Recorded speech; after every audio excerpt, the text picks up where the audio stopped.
Right. Would you like me to admit the two people? Yeah, you'd be kind enough to. We are going back to. We're going back to, and we don't have Pam. I don't know where Pam is. We're going back to land bank discussion with Sean Gilpin, and I thought Sean was going to be with us. It's not. He's Say my name and I will appear. Look at you in magic. Here he is. And we're opening up this conversation again with Sean and James, Jim Tischler and Joseph Rivet. And who else do we have? Jim is back. Hello, Jim. Welcome back. I know, it's such a great committee. You just couldn't get enough of them.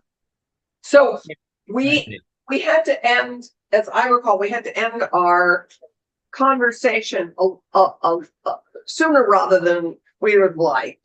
And there's much more to discuss in land banks. And as I recall, we left off with Sean wanting to respond. Sean, you've disappeared. There you are. Great. So you wanted to weigh in after Jim's testimony, and we didn't have time. So we wanted to give you, before we go on to the floor, wanted to give you and Jim more time to finish our land bank discussion. Certainly. So happy to jump in. Although I'm sure Jim will be the more entertaining part and more informative part of the gathering. This committee likes entertaining and informative. We like to have both. Have our cake and eat it too. And because it's my 70th birthday tomorrow, I would say that. All right, I will bring a cake. We had honey cake yesterday. The State House was full of delicious cake. The best one was Thomas's wife's cake. Excellent. Well, for the record, Sean Gilpin, Director of the Housing Division in the Department of Housing and Community Development. My main, I'll keep it relatively brief here because I'm sure Mr. Tischler and Mr. Rivet have more interesting things to talk about. My concern, well, not concern. So first off, I think it's important for us to say the department is very interested in this this tool. Obviously, goodness knows we need as many tools in our toolbox to address our housing crisis as possible. Land banking, from what we've seen, and hopefully some folks have had a chance to at least peruse the report that was sent along after last legislative session, authored largely by my colleague Jamie Bauer, who had interviews with at least 50 different people and probably as many different organizations, including Jim over in Michigan. We continue to engage with the new land bank in Maine. We're talking with Jim as well, and we really want to do this. So with that said, I also am very concerned about the current language requiring that we have statutory language for available by November of this year. We want to do this right. This is a really important, but also a really expansive tool. And so I think that the amount of time that needs to be taken, assuming, of course, that I'm not going to get a small brigade of people to join my office and come help me with this, we definitely need more time. There's a lot of questions. This is not it is not a cut and paste where we can look at another state and simply grab what they have and implement it. We are working with Jim and with the language that Michigan uses, and Maine, as I mentioned. Peter Tucker from the Vermont Realtors Association also provided us graciously with some of the work that they've done in years past on this issue. And we're looking into that, particularly what's been done in New York State. But the reality is that there's a lot of things to work through, everything from not only the funding of such an organization, but things like tax sale process, foreclosure process, acquisition and disposition of properties, all things that are going to require us to have a lot of interaction and agreement with other organizations. Vermont has for better or worse, a very decentralized way of going about creating housing, including regional development corporations, regional planning groups, home ownership centers. There's a lot to work with, and to make sure that this is actually a successful tool that can be useful. It's going to take us some time.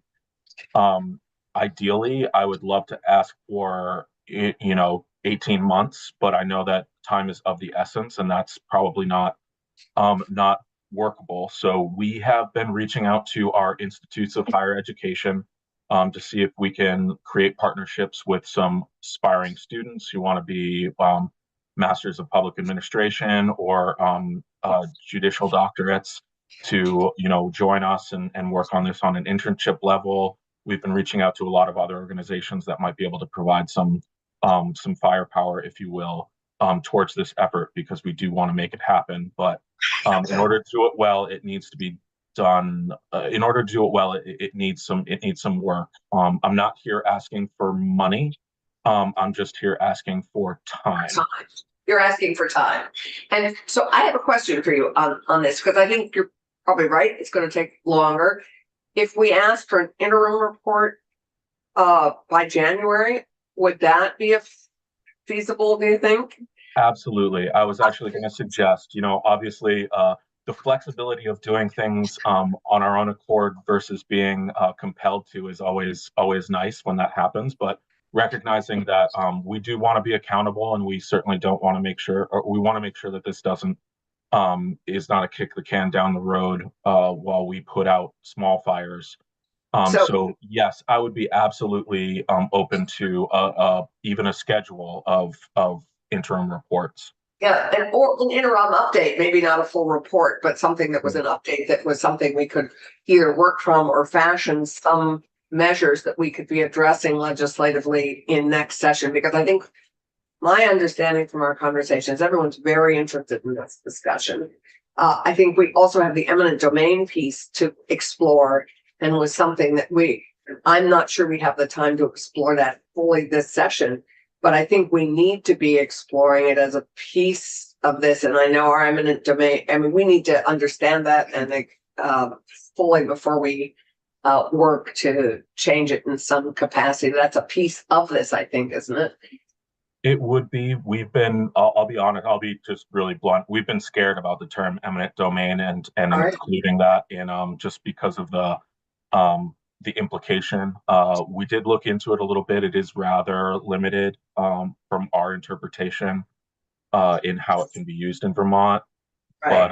But certainly foreclosure sales, tax sales, things like that are that would be our first our first pass would be to look at those. I mean, even something as seemingly simple as determining how many vacant units there are or how many vacant structures there are in the state. That hasn't been done. That hasn't been done before. So. Just doing that inventory. Yeah. Yes, and that you might want to partner with VLCT and all the assessors and listers, because that could bubble up. I mean, that's a huge project in and of itself, identifying and doing the inventory.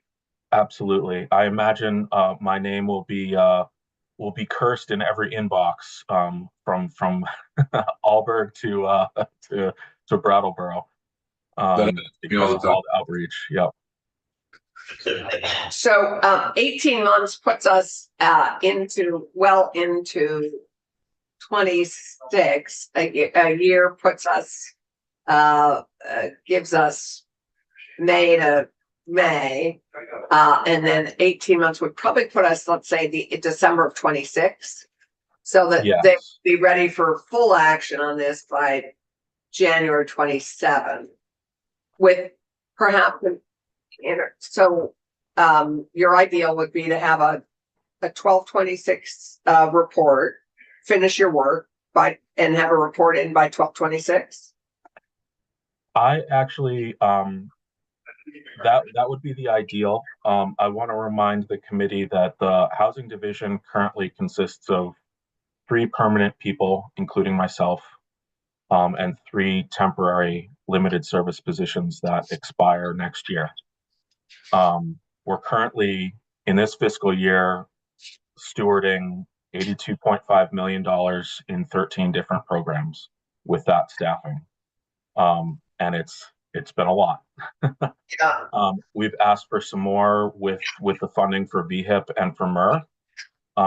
Only two more positions, or three more positions total, was the ask. So if that happens, I actually think we could probably get this work largely done within a year.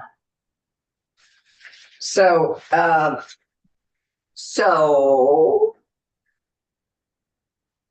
okay, committee, you have in a year, that is, let's say, May of 26.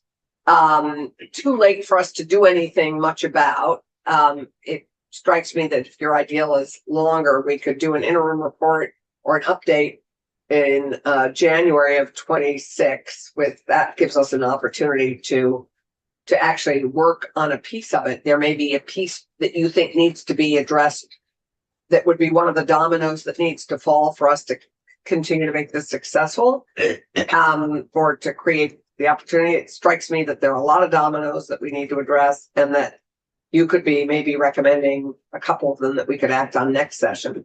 Absolutely. And in fact, my colleague Jamie Bauer, to mention her again, has already put together, I'm looking at it up here on the other screen now, a matrix. We still need to work on it before it's sort of ready for prime time, but we've compartmentalized different portions of this that we think need to be tackled. And I think we can definitely come back to you before next session with a few of the items to be at least discussed, if not fully fleshed out in statute.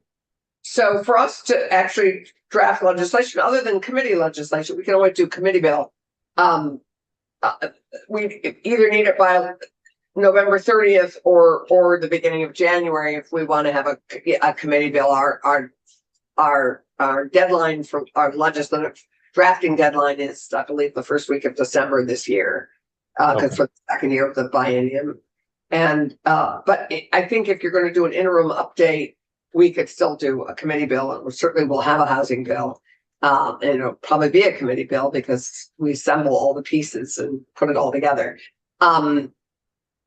So I would, if the committee, with the committee's indulgence, I would suggest you have an interim report due January 15th, and that we then take it from there and see what and if you have any clear things that bubble up before that we can put into a bill, great. And if not, it'll be part of our housing committee bill probably next year. That sounds very reasonable and workable. Yeah. Okay. And then in terms of the final, do you want us to put the final report for May or for November of 26? And May will get long. I mean, I hate to say this, but I think a May deadline for legislative action, for a report that you're expecting legislative action on, is kind of, then it gets stuck in no man's land or no woman's land for the summer. It kind of, what I mean? If you have one due November 1st, that gives you an opportunity for people to read it and actually propose some legislation if necessary.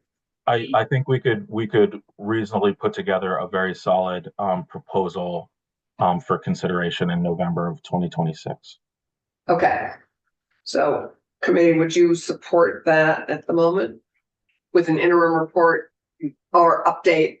An interim update, because I'm not sure it needs to be fully written out like a report, and I know that you're staff challenged, and we aren't going to know the answer to the staff piece until we're out of here. So after this bill has to pass. So I would, with the committee's indulgence, suggest an update in January. So I apologize for coming in a minute or two late. That's okay. Which report? Land banks. The Department of Housing and Community Development is. I know that's the topic, but what's the gist of the report? What's the soul of it? It is here on page 17 of the as passed by the House bill, H 479. And it says, on or before November 1st, 2025, DHCD will issue a report to our committees outlining a legal framework for implementation of a state land bank. And what Sean has been testifying is that given his staffing and given how big the issue is, Okay.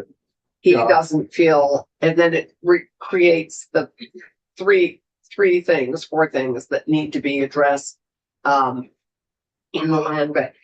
And you're basically saying, for you to do a good job on this, you need more time. Correct. And I hear you. Are you guys okay with an update in January and the full report? I hear it. So certainly sooner is better, but better is better. So, okay. Wait So- for a good- Great. I would suggest then we have our counsel who's not here, but maybe watching and listening. Cam, if you're watching and listening, we'd want an update of January 15th of 26. And then the final report, November 1st of 26. And then that way, okay, great. Terrific. And Sean, is there anything else you need changed in this language? Because I think these are, and I don't know if Jim's had a chance to review this language. The report shall include the proposed legislative language on the creation of a statewide land bank, the authorization of regional and municipal land banks, the identification of funding proposals to support the sustainability of each separate model or one model. I would add a funding mechanism to launch the land bank, because I think one of the things Jim talked about last time was they took some state land, sold it, and put it into the land bank fund, the revolving land bank fund, so I think needs to be I think we could expand that language in 3. And then B, the report shall include an analysis on which option the creation of a statewide land bank or the authorization of regional or municipal land banks best serve the interest of Vermont communities, including rural communities. I think that Vermont communities includes all communities, but there we are. I'm currently fine with that language, although I'll be candid today that in our investigations to date, a regional or municipal doesn't seem like a feasible option. It seems like statewide is almost certainly the way to go. Happy to articulate that in a report though, and in a response, and why that's the case. So I'm fine with the language as is, and would be fine with the addition of funding mechanism. That's obviously going to be a really important part of creating this. Right. And I think that's the kind of thing you might be able to update with a recommendation for in January. Definitely. Yeah. Okay, great. Will you stay with us in our conversation with Jim? Of course. Great. Oh, that's it. So that is the total section that I just, Jim, I don't think we had finished with you either. Welcome back. I don't think we had finished your testimony either, but so this is your opportunity to add to it. Is there anything in this conversation you think we are missing? Anything you'd add? Well, thank you. I appreciate Happy Friday again. First, I want to introduce my supervisor, the executive director of the State Land Bank, Joseph Rivet, who's here. And if the committee has any questions with regards to how we interface with our legislature and our state administration, my boss would be the guy to answer those questions if you have them. I have one observation from the previous conversation with Sean with regards to your language. Pure suggestion here, because you've started to talk about the potential of other statutory or other processes that relate to land banks, namely tax foreclosure or other things. I've looked at that language in your bill, but it was a few weeks back. If it's not there, you might want to include that language, which is in the report from the department, analysis or recommendations on other processes that relate to land banks or land banking. Pure suggestion for you to consider to go. What I want to share with you is that present to you is the response to the question that came last week, which was what are the numbers from the state land bank? So Joseph and we met with the staff, and we pulled out of our reports, our annual reporting, some selected measures, and I submitted them. You have a one-page slide, I believe, that your committee assistant has given you with the 3 metrics that we wanted you to see. And I just want to let me briefly walk you through what they are. The first measure is how many properties have been returned to productive reuse by us, the State Land Bank. Now, the date there is the start point for the measurement. So since 2010. I'm just trying to find, we all have this on our desk. I think, is this it? That's it. That's correct. Yep. So Great. since We all have this. 2010. I just had to find it. Okay, Yep. great. 22,645 parcels we have moved to productive reuse. That's just us, State Land Bank. That does not include the county and the local land banks across the state. There would be more than that, including them. Next is the number of blighted structures removed. Again, that measurement start date is 2010, and that number, as you can see there, is 3,382. And finally, Wait a minute, Jim. You got a question? When you say Sure, yeah. remove, I mean, bulldozed, repurpose a lot. Is that what you mean by remove? Or rebuilt? repurposing means it's put to a productive reuse. In other words, there's a new building construction, or it's gone to another activity. It's gone to a natural resource function, whatever it is. Yeah. Blighted structure or blight removed means that there was one or more derelict structures on the premises, and they were removed, including their foundations, to make it ready for a repurposing project or activity.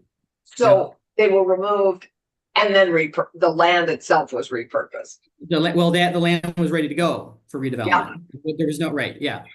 First one is move to redevelopment. Second number is ready for redevelopment.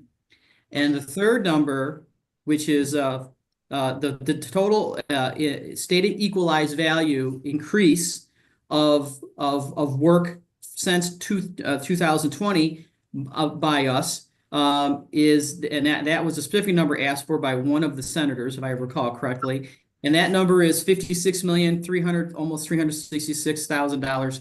That our SEV, state equalized value, would be equivalent to your grand list. So that's what I asked for.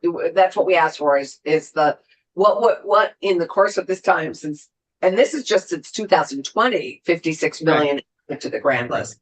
That's correct. We love it. That's great. That's great. Do you have a notion since 2010 what you've added to the grand list? At some point, we'd love to see that too, because that's okay. You can get it to us, obviously. We only started tracking that in 2020. That's why you have a 2020 number. Got it. Right. Mm-hmm. That's David? correct. So I'll defer to Joseph if he has any other supplemental question or comments to add. David, do you? no, I'll wait. Okay. Joseph, you're muted, I think. Can't hear you. We can't hear you for some unknown reason. Okay, well, while he's working on that, if you want to go to the question,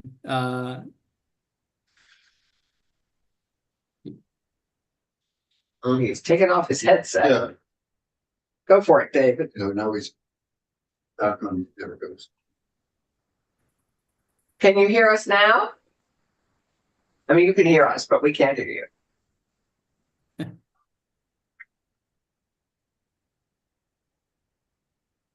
So Jim, while Joseph's working on this technical issue, can you offer the latest layer of vehicle, the bill that enshrined your program?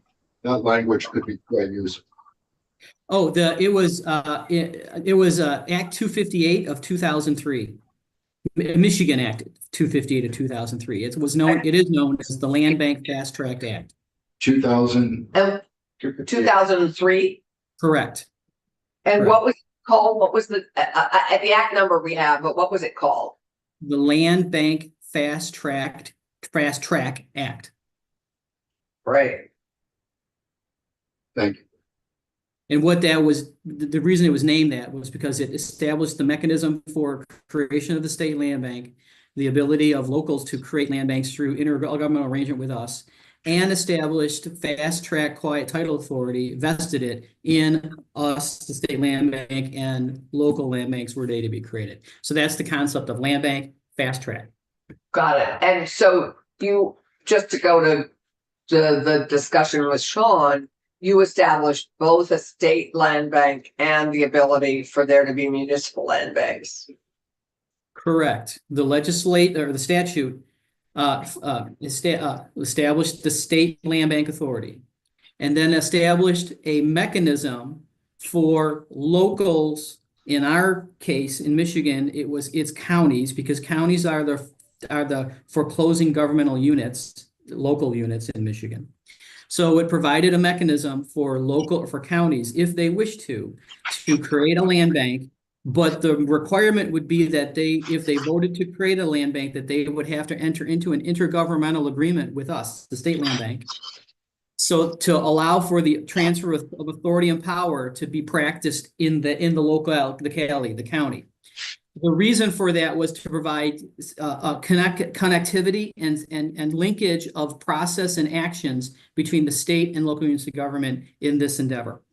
So that's the relationship that we have today. There are approximately 55 counties in Michigan and 3 cities that have created land banks since that time, out of a total of 83 counties in Michigan. It's our Eagle Scout Day, and David is overseeing the Eagle Scout Day at the State House. So he is departing. Joseph, are we having any better luck? No, we can't hear you. Do you want to go out and come back in? Charlotte, I need you to go out and come back in. Yeah. So, Jim, that keeps it. That's a great mechanism and one we need to look at, because it creates the state umbrella that the municipalities are constantly in touch with and with this intergovernmental agreement. It keeps the municipalities and the state in constant communication and touch, and that, I mean, they're not sort of separate. They're all sort of woven in together. Yeah, well, I will agree wholeheartedly with that. I have, as I mentioned in the last meeting, I've been in local municipal government practice and state government practice now for my entire career, about half and half, roughly. And so with local government, the key issue is capacity, whether you have a budget capacity, staff capacity to do things that need to get done, and how much that needs to get done. So this was behind that issue was largely behind this structure, which was to provide a mechanism for locals to create land bank if they want to, but then be able to rely upon us if necessary for capacity support or technical support on projects. And that is the system that we have established today.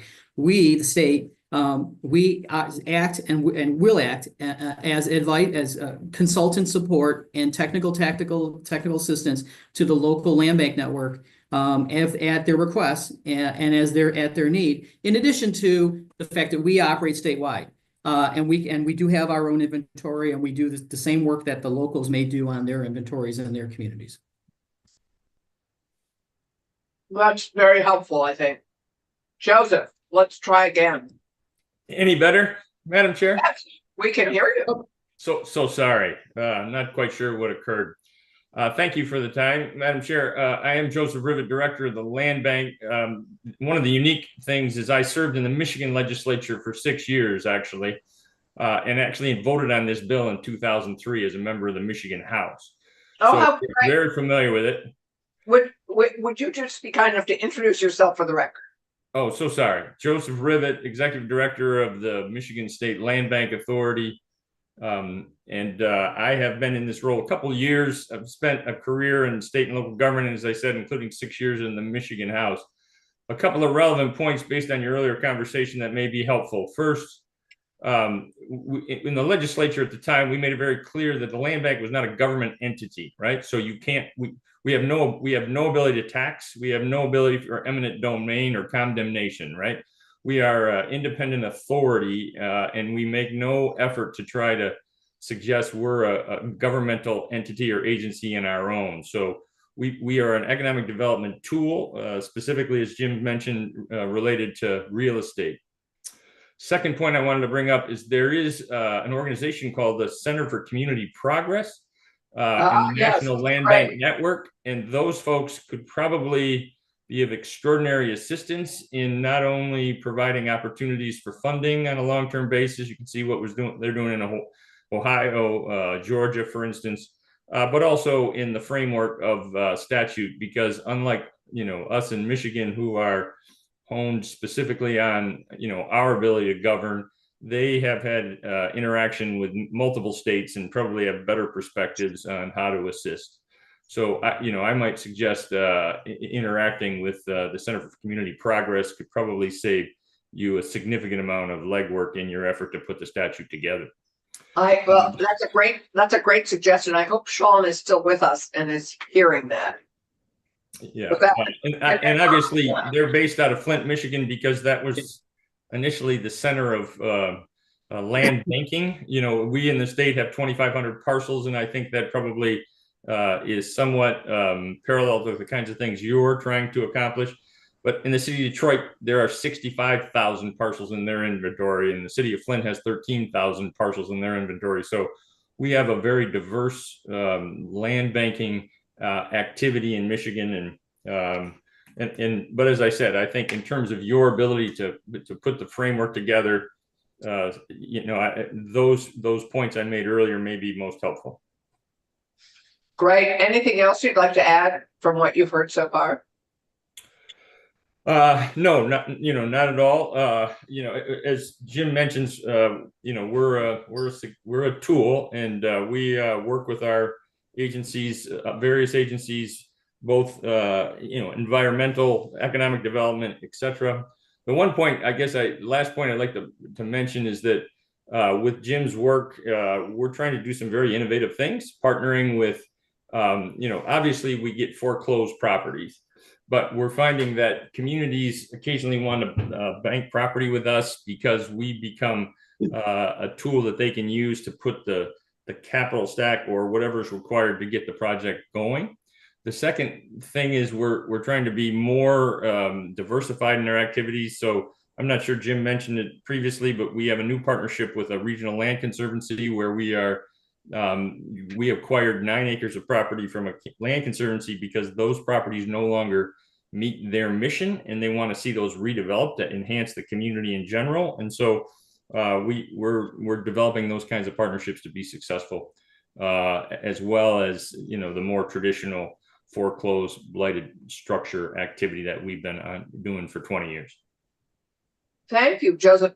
Sean, did you hear Joseph's suggestion that you might use the Center for Community Progress as a partner in this report work? Yes, absolutely, and eager to add to our partner stables. So exactly. Well, this is true. Madam Chair, a couple points. We've already talked. Brian Larkin is the name of the person at the Center for Community Progress. He runs the National Land Bank Network. I had a brief conversation with him a few weeks back, and I told him you all were involved. So I think he and they will stand ready to respond, Sean, and in your research work. You bet. Right. One other point, just to give you an understanding of the types of things that a land bank can do. I'm going to give you, if you don't mind, a few minutes talking about my week with the land bank before today, in part with Joseph and a couple meetings. But over the past 4 days, for example, I have been over the Monday through yesterday in downriver Detroit, looking at a large contaminated brownfield site, helping 2 local communities get organized to repurpose those properties. Followed up by a groundbreaking and a visit, as Joseph mentioned, with the Regional Land Conservancy in near Traverse City to talk about how a housing development can go in a small one can go in the middle of this area that they want to preserve for natural systems preservation. Then going to a place called City Petoskey to talk about how this city one can move multiple older industrial small businesses out of a 24-acre site next to their river out to a business park location to redevelop that site for housing development. And yesterday then going to visit an abandoned mobile home park in another mid-Michigan city to talk about with that developer and that municipality how they can, which is that property is going on tax foreclosure, how that can be redeveloped for housing development while preserving new housing opportunities for the existing residents in that park. What I'm describing to you is that those are all things that a land bank can and should be involved with because they all touch land parcels, but they need to be connectivity in terms of all the actions around them. If that gives you an indication of what land banks can do, I hope it does. That gives us, I think, that further illustrates what I think we all know, but I'm delighted you get an opportunity for a celebration as well. Always good to go to those ribbon cuttings. We're good at those. Anybody have questions? Jim, I would hope if you and Joseph would be willing to also continue to be a resource for our friend Sean Gilpin and for the state of Vermont as we go through this and developing this report and this work. I think we're all very excited about this opportunity and we want to get it right. Of course. Jim and his team have been fantastic with coordination and with supporting our work and our research. It's been really great. Great. Anything further, Thomas or Randy? We have one senator reporting in another committee that's clearly gotten detained, and one off with Eagle Scouts, and so that gives you our window, a picture of what we're up to today. And we're about to go on the floor of the Senate. So we are very grateful. This is just obviously the beginning of this conversation, and we have through Sean's program that we have launched several years ago now, the Vermont Housing Improvement Program. We have begun to attack the vacant, blighted, non-code compliant, also partnered with our brownfield work and our, but it is a patchwork. And what I like hearing about the land bank work is that it brings it all under, in some ways, all under one umbrella, which I think is incredibly invaluable. So thank you all. Have a great weekend. And I think we will, unless there's something else, we will bid you adieu and go to the floor. Thank you. Okay. Thank you so much. Bye-bye now. Thank you all. Yeah, bye-bye.